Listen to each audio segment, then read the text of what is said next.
Hello everyone, welcome back to Dungeon Maker here on the, well, we're not actually on the World of Madness server today because we are reviewing ideas for the mob grinder that is now going to be Hubris 2.0, I guess, or maybe Hubris 3.0 at this stage. And this is going to be mostly focusing on the general mob grinder, not the slime-specific one, which we are probably going to have to tailor-make a lot anyways. So, with that in mind, I made a test world here, which is an infinite void with a few helpful command blocks, because I like command blocks, so that we can have a look at the three designs that I have thus far arrayed. So, if we... I'll just clear up my whole... There we go. So over here we have basically the original mob grinder. Now, if I stand over here, we can see where everybody spawns up. There we go. And there's basically just like pads in here. I'll hop up to see it. So, that's a bit dark. Let me grab a torch. Okay, so there's pads, and there's water channels, and it's basically the same thing up to the top. And the slabs just prevent spiders from spawning, because spiders can climb up this wall, and that's, suffice to say, a bit of a pain. So, this doesn't deal with spiders, and it doesn't deal with endermen either, but creepers, zombies, skeletons, witches, basically everything else, can spawn in here happily and wander into the water and fall down to wherever we want to put it. This always had problems. So for the first problem that it always had was the larger it got to take advantage of more spawnable space.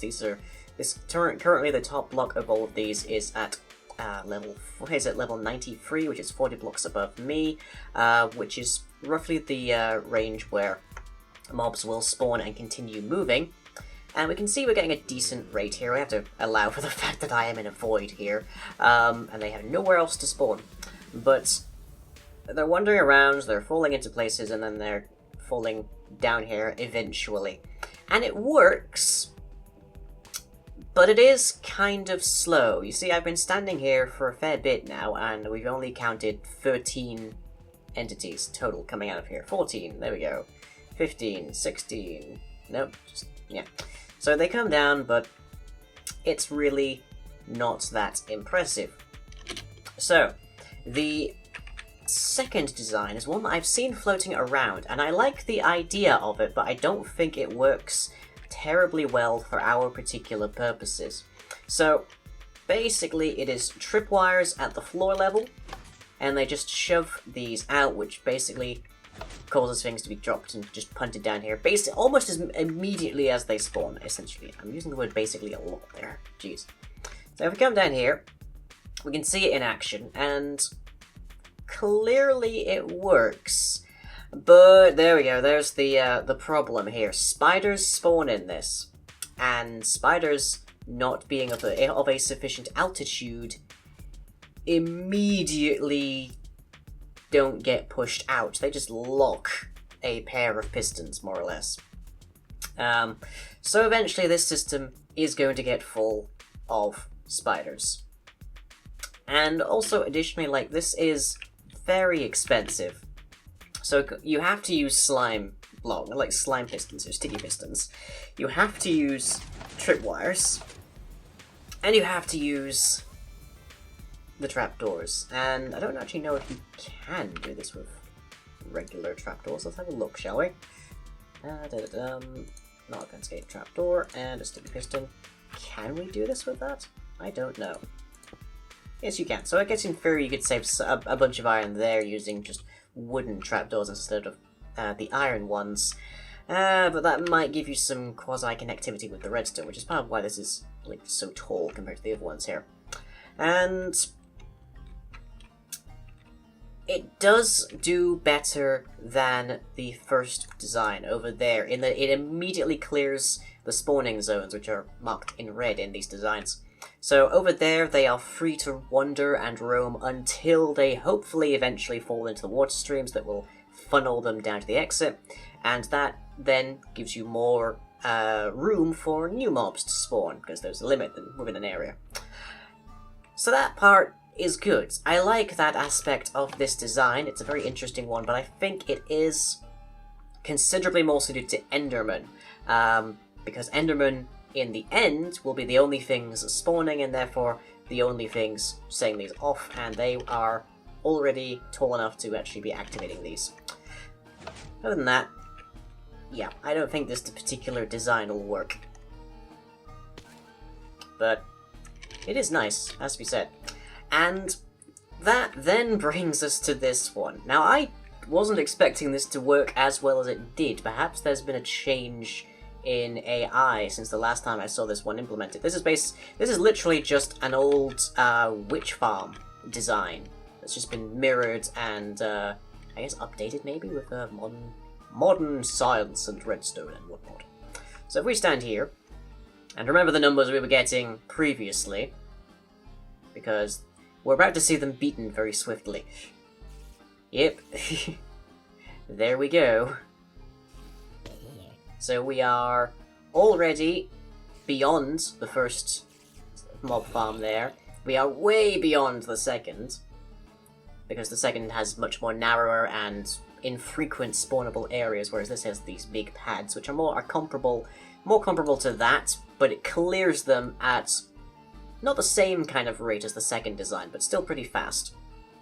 And I'll share exactly how this works in a moment, but yeah, we can just see, like, we're getting ridiculous rates of clearing. And this is basically just taking the same spawn rates, but it is forcing the mobs out. This is what's called a flusher design. And it's called a flusher design because it uses water. So turns it on, and then after a little bit, it turns it back off again. And yeah, I think the biggest expense around this is probably all of the buckets inside of these dispensers, and probably some redstone as well. So the tripwires all come to these two parts here. These different levels are independent of one another, so you can have one active while the other one's off. But they send a signal, and it gets collected over here to say, is there anything on this pad? And if the answer is yes, then we send a signal through here, where it hits this. This will probably be easy to show off at the top. Anyway, where it gets sent into this. Now, this is basically a... there's a specific term for it, but my brain has gone wonky and can no longer remember it. So I'm just going to call it a timer. I can't... it's going to bug me. What is the name of that? Ugh, that's irritating. When you have, like, the name of a circuit right on the tip of your tongue. Ugh. I'm sure I'll come up with what that is eventually. But, basically, a pulse comes in, powers this wire, and then it goes around in a circle, losing power. Like, as soon as these lines are off, it loses power over time, so that eventually, but very slowly, monostable circuit, that's it, thank you. So then eventually it turns back off, but it turns back off after a while. So it's sort of like back in the old days we'd have just a long line of repeaters to do the same thing. But this can be topped back up instantly. And the reason we have this, instead of a big line of repeaters or a more hard kind of timer, is because this is able to spawn spiders, and it is able to spawn baby zombies and such. And they are too short, but if they jump for any reason, they'll hit the tripwires and they'll send a pulse, and they'll come back down and the pulse will go off. And that would mean we'd be causing a lot of trouble, we'd be losing a lot of signal clarity. So what this does instead is every time, the first time there's a pulse, it sets this running. Every additional time after that there's a pulse, it just tops it up. So it just extends the pulse. And then eventually it turns back off. And what happens at that stage is that we have these two different pulse generators. So one of these goes off when this first becomes active, and another one goes off when it ceases to be active. So we get the start and the end. It's an edge trigger, in short. And we use that to control the dispensers that feed the areas with water or get rid of the water. So consequently, we get this lovely, beautiful behavior of trigger the tripwires. No matter where we're standing, we get the same signal because we're collecting it all. We then have all this water coming out, and then it will be here as long as I'm here. But a short while after I leave... Oh, I triggered that one. A short while after I leave, it turns back off. And it doesn't matter how frequently that I do that, it's only ever going to fire the 2 times on each level. So that makes this very stable, and I'm sure spiders didn't used to get caught in this so easily, but I seem to recall spiders were a problem for this particular design.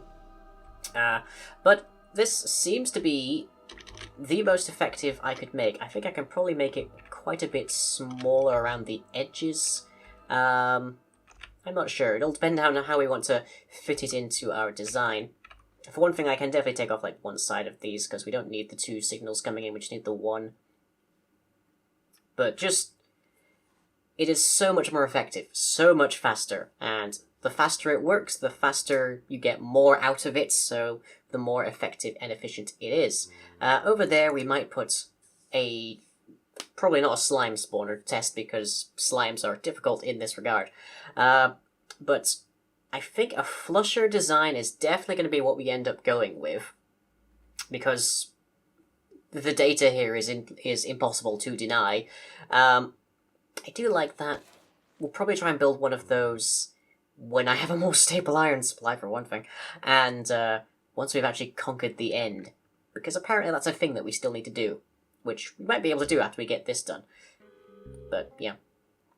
In terms of actually gathering the mobs, here we're just dumping them into the void with a little redstone, little command block here that just teleports all the nearby ones to this platform underneath the platform.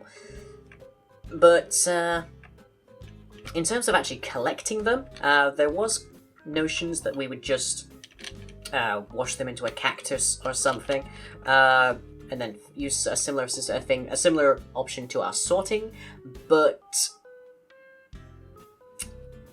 there's a problem with that, which is, namely, anything that I use to try and get rid of items from the point. Let me just demonstrate this real quick. Real quick. If I try to wash the bottom of the capture zone with water, then that will grab me all of the items. But, problem. It will also wash baby zombies. And additionally, we can't just have it be hoppers, because we are currently dropping everything from altitude, and we probably will be doing that regardless of how we actually end up building the mob grinder, because we need to grab as much airspace as we can, so we're dropping them in from heights. That means they have to land in water. If they land in water and on a hopper, they will have the vast bulk of their falling damage just erased. So that wouldn't work, because they'll fall in the water and they'll just not take any damage. And that means that I can't just have water going all the time. In fact, I can't have water going ever over the collection point, because with systems as effective as that, we'd be looking at seeing something coming into the capture zone all of the time. So having an on-off system will mean that we'll have, if it's a 50-50, we'll say 50% of our mobs will just be hanging around rather than taking any damage or dying. And having a system that you can turn to killing or getting XP is very handy for this purpose as well, which is something we'll get into later. Now, one thing I have managed to work out is magma blocks. So magma blocks, if you're standing on them, everything takes damage. Let's just see if I can get us an example. Let's go with a pig. Build up a little bit so the pig doesn't run. So any mob that is standing on top of a magma block will eventually die, rather quickly actually. But we then have the slight problem that hoppers can't pick up items through magma blocks like that. There is, however, a solution to this quandary. So if I get together a little thing, I think that's going to be the case, and I'm going to need a redstone block. Always handy to have redstone blocks. Okay. Ooh, that probably wants to be not there right now, because it'll shove it where I don't want it to be. Okay. So we do this, and let's just circle that a little bit as well. There we go. Right. So, rail, hopper minecart. I can get rid of that hopper. So put that down, put that on top. Delicately get rid of that. Delicately get rid of that. We now have a hopper minecart in a hole. And now we have a hopper minecart inside of a magma block. So now, if I wall this off so that our Pigu doesn't escape, because now he has the avenue too. Now, he's not going to drop any loot, but we can demonstrate this in a moment. So it kills him, chuck that down there, and it ends up in the hopper. This is a little bit more problematic when you have multiple blocks that they'll be landing in. So ideally, this is what you would have for your secondary form of dealing with your mob output. So you'd have potentially a switch that alters a water flow that will drop them either to a point where they'll be at very low health or onto a magma block like so. So that allows us to get items off of magma blocks, which is also helpful because magma blocks will continue to try to extinguish water that's on top of them.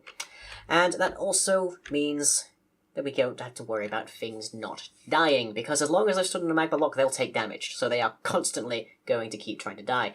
I say keep trying to die. The one exception to that, however, is witches, because the damage is sufficiently slow that witches have time to heal up. So let's just grab an example of that. Where are you? There you are, you horrid things.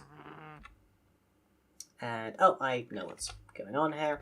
It's because I am currently not stood on a sea lantern, which is the way that this system works. So let's grab a sea lantern real quick. Blip. There we go. Okay, now stuff can spawn.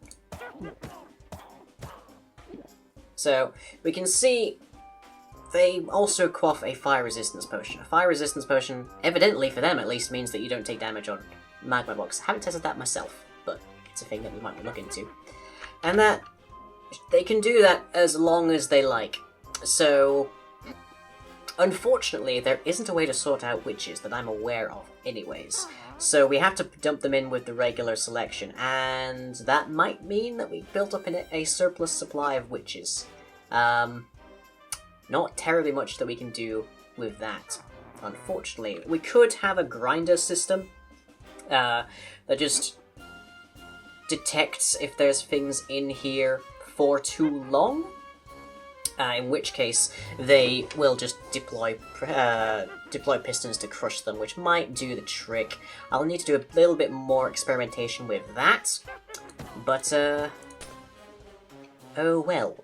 That, I think, is still going to be the primary design for our collection system. In theory, we can use that just as writ with the slimes. Just have that, and then maybe suffocate them a little bit, just a little bit. Maybe cactus them a tiny bit so that they're smaller and more compact. But I really like the way this design works. I love how effective it is. And I'll have a look at a few other flusher designs before I get down to work. But for the time being, I think we found our mob grinder. So, I hope you all enjoy, and I shall catch you all next time.